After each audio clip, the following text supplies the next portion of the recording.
Well, here is your warning about where liberal sex education is going. A new study in a major academic sociology journal says that children should not be stereotyped as asexual and innocent. In fact, they say young children should be empowered to pursue sexual pleasure. Now, who are we talking about here? Prepubescent children. They say it's wrong. Like 6-year-olds. That means before puberty. Puberty starts at 8. Right? For earliest, usually 8, about between 9 and 10 for boys. So this was published by a peer-reviewed academic journal, one of the largest in sociology. One of the authors is a professor of education. This is what they think education is. Both of them are from African universities. This perverted paper argues that it is wrong to protect children from sexual pleasure when adults warn kids about predators. You shouldn't do that. You shouldn't warn kids about predators because you are impinging on their sexual pleasure. This is, again, look at here. They're talking about pre-adolescence. Here they say that they want to disrupt the narrative about sexual pleasure and pre-adolescent children. They say if you think that children are innocent and should be protected, well, the reason you think that is colonialism. Take a look here. This is an old colonial belief. They say it's not a natural construct, this idea of childhood sexual innocence. That's a colonial fiction. I know, I'm dying too, right? What? I'm dying. Yes. I mean, when I almost fell out of my chair, you should be too. Pick yourself back up off the floor. I'm going to show you a few more things. They say children already express the desire for sexual pleasure because they do this. They have crushes. They write love notes. They play chase. So they are taking these childhood rituals and extrapolating that this means that children under the age of 8 are hankering for sexual pleasure because they get a crush on a boy or what have you. Okay, that is crazy. They say they want to invert sex ed. That means stop leading with the danger when you tell kids about sex. Instead, they should teach them that sexual pleasure is something that we should seek. And in order to do this, they need to refer to the literature on queer theory and the likes. Now, we should be clear, even though this comes from African universities, this is not normal African values. Many African tribes had rituals about protecting childhood sexuality and protecting children. This is an academic experiment that clashes with Africa's own child protection laws. This is not what any rational parent would want. I would hope that this woman, you may have seen this woman go viral over the summer. She's a Namibian first grade teacher. I think that she is more indicative of African values. She went viral. You may have seen this for teaching her class about body safety through this very catchy song. These are my private parts, private parts, private parts. These are my private parts. No one should touch them. No one should squeeze them. And if you touch my private parts, private parts, private parts. And if you touch my private parts, I will tell my mother. I will tell my father. I will tell my teacher. Yes. Okay. Yes to that lady. I'm going to start singing that. I've seen many memes of, wives singing this when their husband comes in at night looking amorous. Have you seen those? No. If I hear that song when I come into the bedroom, I'm moving out. Okay. Anyway, that was an aside. This has been memed several times.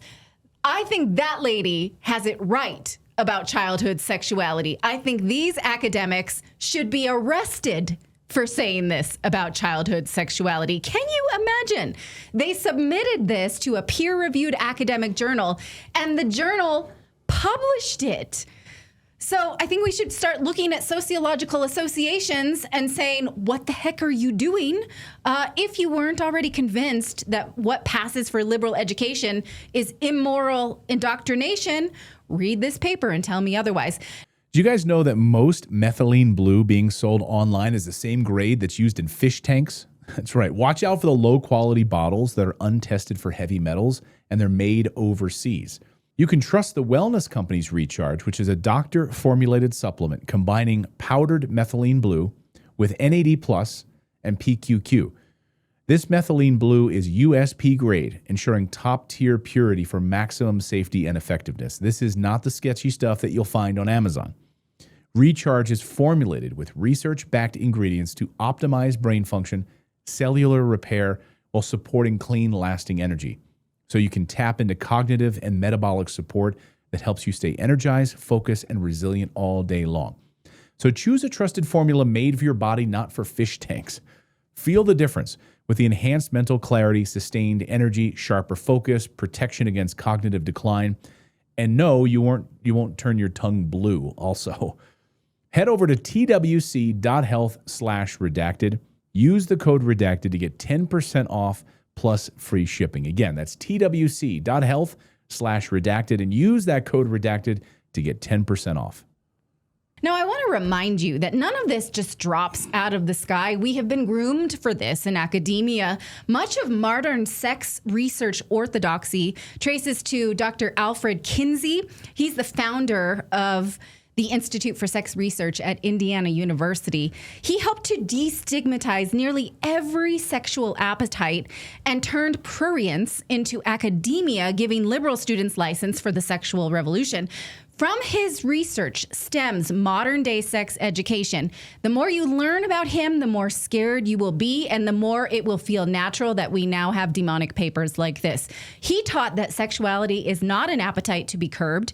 He believed that humans were pansexuals, looking for sexual encounters with anything and everything. He practiced what he preached. I'm going to tell you what he did. It's disturbing. If you don't want to hear this, plug your ears for about 30 seconds. He was a true masochist. He would insert things into his phallus, such as toothbrushes, straws, other pens. He circumcised himself with a pocket knife. He tied himself to the ceiling by his scrotum. He landed himself in the hospital for traumatizing his genitals. That took months to recover from. And yet he is regarded as the father of sexology, and no one ever stopped this pervert. So thus, here we are. Sounds like a great guy. Do your own research on Albert Kinsey. You will want to just walk into the ocean. As Norm Macdonald says, that Albert Kinsey sounds like a real jerk. Yeah, I would say. He's also the father of trans ideology. Let's leave that for a second. Okay. So anyway, nevertheless, we're here. Children's pleasure, framed as a research imperative, while traditional safeguards are treated as oppression. Now, thankfully, I'm going to leave you with this silver lining. Is the chat freaking out? I'm sorry. I told you. I warned you. Wait, with that, you didn't already get to the most disturbing part? No, I'm going to leave you with the silver lining. With a good, okay. No. We're done with the gross stuff. Thank you. Sort of. Okay. There are signs that society is waking up and pushing back against pervert-led research and organizations. Recently, the Prostasia Foundation announced that it would shut down. This was a California organization that argued on behalf of normalizing pedophilia. What they said they wanted to do was research and discuss child sex abuse and sort of shrink down the definition of that so that what they were doing was excluded from what was illegal. They are advocates for MAPS, minor attracted people. They said in a statement they were shutting down because in 2018, they were free to operate in valid society. They were sort of pushing themselves into LGBTQ organizations, treating their condition as if it was something to be accepted through tolerance. Well, now they say the climate has shifted. Movements across the political spectrum have hardened the discourse. They say they've just been shoved out of polite society and their mission has become increasingly contentious. I say that is good. We are rejecting perverts in normal society. We see you. You belong in jail. So let me know what you think of this. I don't know what to do about it. I'm prone to write the journal that published this, but definitely you need to watch your children's education and let me know what you think of it. And I'm sorry. We had to do it. No, good. I am glad you Otherwise, if we don't shine a light on it, this is how insidious this stuff is. I mean, we've seen it over the decades, and this is absolutely how it just grows and grows and grows, and then suddenly our kids Our are editor coming. Graham just put in our chat wood chipper. Yeah, exactly. Yeah. Get out the Fargo wood chipper. It's an evil world, you guys, but we are watching it. We have to see it. We can't let these a-holes and criminals operate in the shadows. Outside in our YouTube chat says, make perverts criminals again. I'm going to get, MPCA. What does MPCA stand for? I'll walk around with an MPCA hat. Okay. Make perverts criminals again. Yeah. People can get behind that. I certainly appreciate that.